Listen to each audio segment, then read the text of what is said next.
The government has called an all-party meeting tomorrow on the eve of Parliament, which begins next week, to discuss with opposition parties both the security situation in Jammu and Kashmir as well as the border standoff with China. The meeting will be held at Home Minister Rajnath Singh's residence, and Foreign Minister Sushma Swaraj will also be present.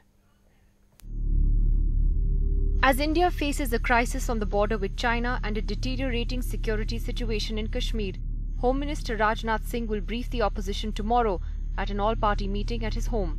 Foreign Minister Sushma Swaraj will also be there. We have been asking the government to take the opposition into confidence, as the situation at the India-China-Bhutan border in Doklam Plateau has been a matter of grave concern, which has national security implications. The meeting comes after a very public political spat on national security issues, with Rahul Gandhi accusing the Prime Minister of being silent on China's aggression and attacking the centre for the security situation in Jammu and Kashmir.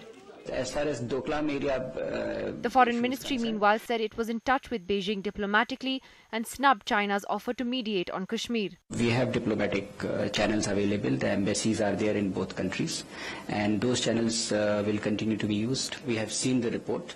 At the heart of the matter is really the issue of cross-border terrorism. We are ready to, we have been ready to have dialogue with Pakistan, among other issues, on Jammu and Kashmir, but in a bilateral framework. उनके post ने उनको support किया है. Interestingly, the Vice Chief of Army Staff has been given powers to bypass the Defence Ministry and directly order arms, ammunition and spares to ensure that the army is adequately stocked to fight an intense war for at least 30 days. The current standoff with China is one of the worst in decades, and the government hopes that with Parliament starting next week, it's able to blunt some of the opposition's attack by taking them into confidence at tomorrow's all-party meeting. In New Delhi with Tanima Biswas, Nidhi Razdan for NDTV. Well, joining us in the studio tonight, we have Pawan Khera, spokesperson of the Congress Party, Mr. Jaydev Ranade, who served in China and is president for the Centre for China Analysis and Strategy. We have Ambassador Vivek Karju here in the studio with us, and Mr. Krishna Sagar Rao of the BJP also joining us tonight. Ambassador Karju, let me ask you first. Finally, the government is having an all-party meeting on this. Is this something that actually should have happened earlier? Because it's unfortunate that we're seeing a situation today where national security issues are seeing a political spat between two sides. Isn't it important to make this a more regular feature when we do face a national security crisis? Well, you're absolutely right. China is a major security challenge, and the incidents that are taking place, the standoff at the border, is part of this challenge. And this is one occasion when the political class as a whole has to stand together.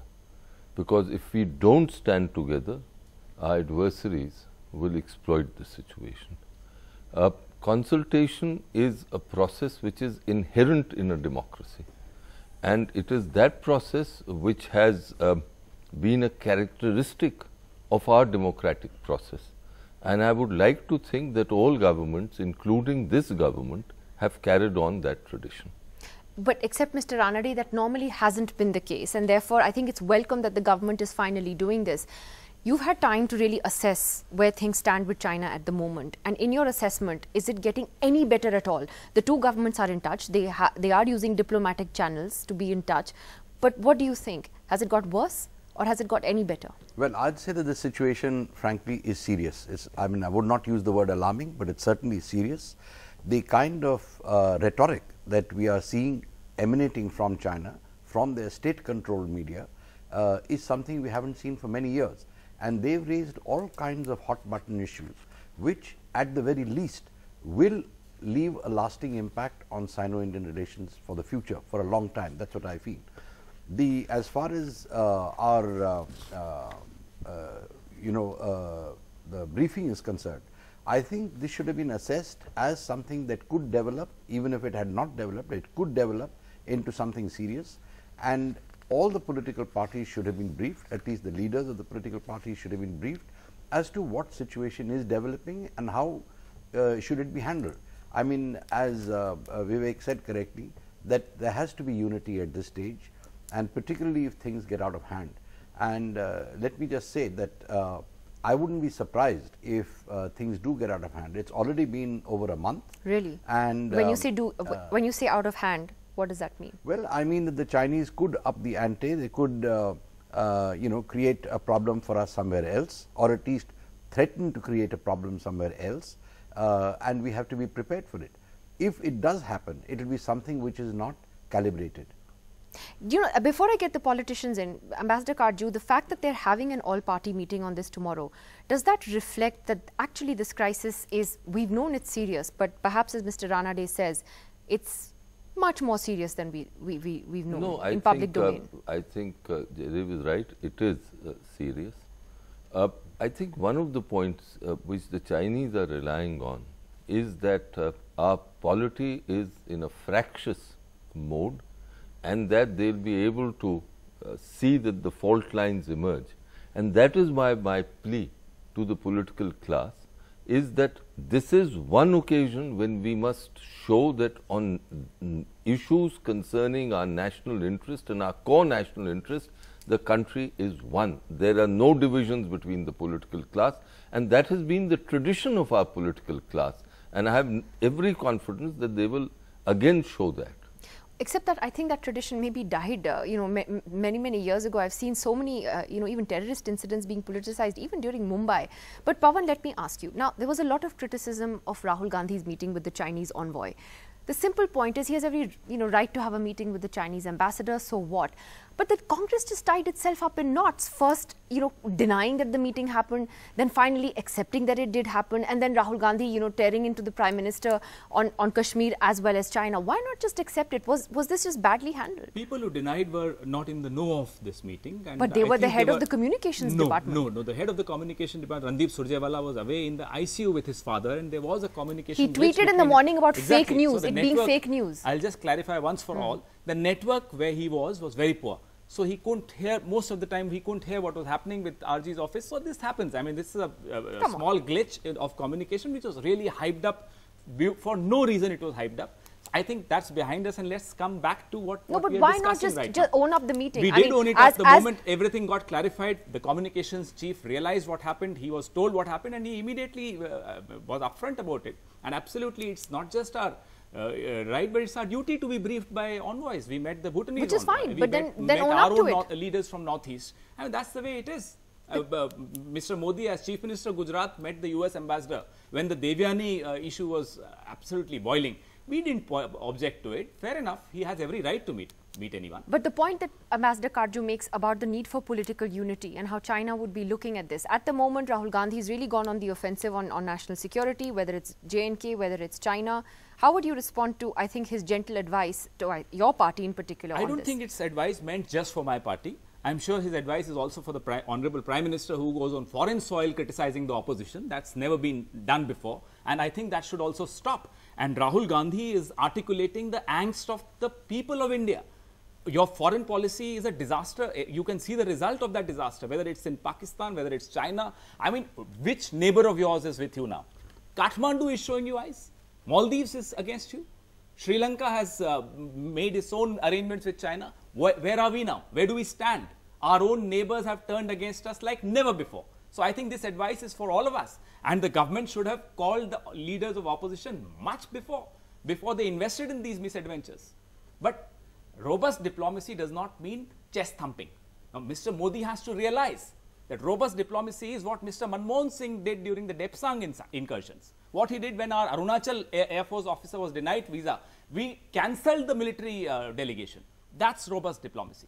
You raised important questions, and I want to take those to the BJP spokesperson, Mr. Rao. Mr. Rao, I think the first point is that things are pretty bad with China right now. And is it a fair point that the opposition raises that they should have been taken into confidence earlier, that I think regularly there should be consultation with opposition parties on crucial national security issues so that everyone is on the same page? Mr. Rao.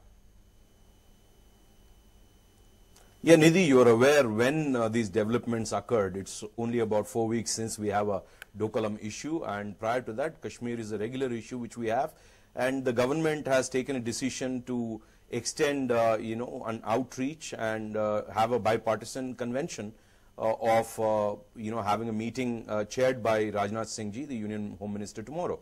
Now, it is better late than never, and with the kind of politics which is being played by the opposition party in, despite the fact there are only 44, the opposition party in this country, is quite shameful.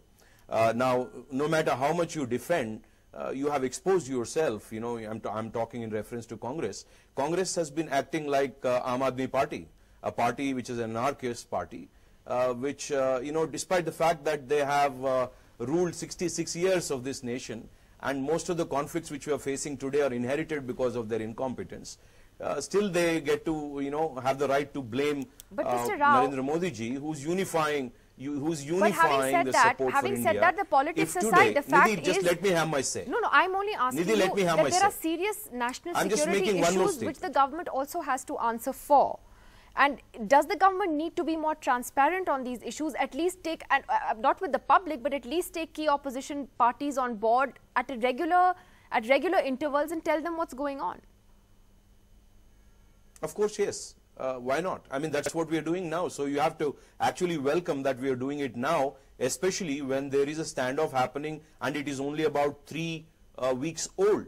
Now, what I'm trying to tell you is we have a 2,175 miles, border with China, and most of it is unagreed upon. We have skirmishes all the time. This is nothing new. And India has the capability to manage diplomatically these kind of standoffs. We don't need to really get worried about it, but certainly government feels that there is a need for us to update the opposition and take them into confidence. So Prime Minister Narendra Modi is acting like a statesman. Rahul Gandhi is on a deranged role. I don't know what he's been taking on his vacation. I'm sorry, Nidhi. Once he has come on back, the eve of this he's meeting, a different man altogether. Talking about. They're Because, calling us anarchists, you know, they're calling us deranged. just meets, Is this the seriousness with which they're discussing it with the opposition? Why is Pawan Khera jumping like that? The I mean, seriousness Nidhi, with I which heard this him, government I looks heard at the China. man when he was This speaking. exposes Nidhi, you what have we've to been claiming so far, moderate this. that the government is not Nidhi, you have to serious. moderate They are this. only Okay, serious one about second, one domestic second. Why is he politics, and jumping they like use that? foreign policy Well, I think just Why to is he use domestic the force? force. Now that's I have not listened done. when We will he- not accept when this. let's On the just eve talk of this one meeting, at a time. Mr. Krishna He should Sagar be Rao, please ashamed of withdraw these himself words. that This he is should a be very, very ashamed of serious, himself these are very that he is serious words. representing a You party cannot use which these is words an against anarchist us, party, especially when you have a meeting with us tomorrow. I'll let you which respond. actually Mr. Rao, tries finish. which actually tries to sell out the Indian nationalism by bringing in Chinese ambassador, Tibetan ambassador, and a former NSA. What job does Rahul Gandhi has to mediate between nations? Does he have a mandate to govern this nation? You He's an first do your opposition homework, party my leader, dear friend. and it is not a Your courtesy own call. Prime It Minister, is not- as he should Chief be ashamed of Minister, himself. negotiated He should the apologize release to of this 12 nation. smugglers of Rahul Gujarat Gandhi is a with the misfit. Chinese ambassador. He's a misfit. You and he please should do your resign homework, from Mr. Congress. Krishna All right, Sagar Rao. gentlemen, I'm What just going was to move the away Chief from the Minister of politics. Gujarat doing He's when he on was a negotiating for release of self-destruction smugglers of I think Gujarat from Congress China? party What are you is a talking dead about? end party today. Okay, Without taking Mr. the Rao, one NEA moment. into consideration. Mr. Rao, Pawan, Opposition one party in moment. this One moment country. to both of you. I It's want to quite ask Ambassador shameful. Kardju. An age-old party has come to this stage. Okay, one moment. You said that we've had a tradition, and you're right. We used to have a tradition of consensus on foreign policy, on consensus on national security, but that died a pretty long time ago. Look, Isn't it true that now our politics has just become so divisive? Not just now, but over a period of time, that it is now increasingly you're going to see this kind of sort of public finger pointing. Look, I have politicians will play politics. That is something which is given, and I'm not surprised at the Congress and the BJP representative having a go at each other today on your program. But I would like to hope very much that in keeping with our tradition, and this is a tradition of 70 years which every party, every government has practiced, that tomorrow when the meeting is held and after the meeting there will be a statement of national intent, of national firmness in dealing with the security challenges, primarily the challenge from China at this moment, and I call it a challenge. It is a challenge to my mind. And the Kashmir situation. Now, obviously, there will be differences of how to handle things. Of course. But when it comes to India's core interests, the political class even today, I feel, comes together because there's too much at stake. So I have every hope that despite these, these games being played, and it's okay, politicians play games, but tomorrow there will be a very serious message sent out to China and to the world, to Pakistan, that on these issues, India. Nidhi. I think will that's be important. together. Mr. Ranade, I'll give you the last word on that. In that sense, then, tomorrow's meeting actually acquires a lot of significance. And do you think that that is the message that will go out? Yes, I think the fact that we are convening a meeting itself is a message. And secondly, I am confident that once the meeting is held, if things escalate, there will be unity. I don't think that there will be finger pointing at that point in time.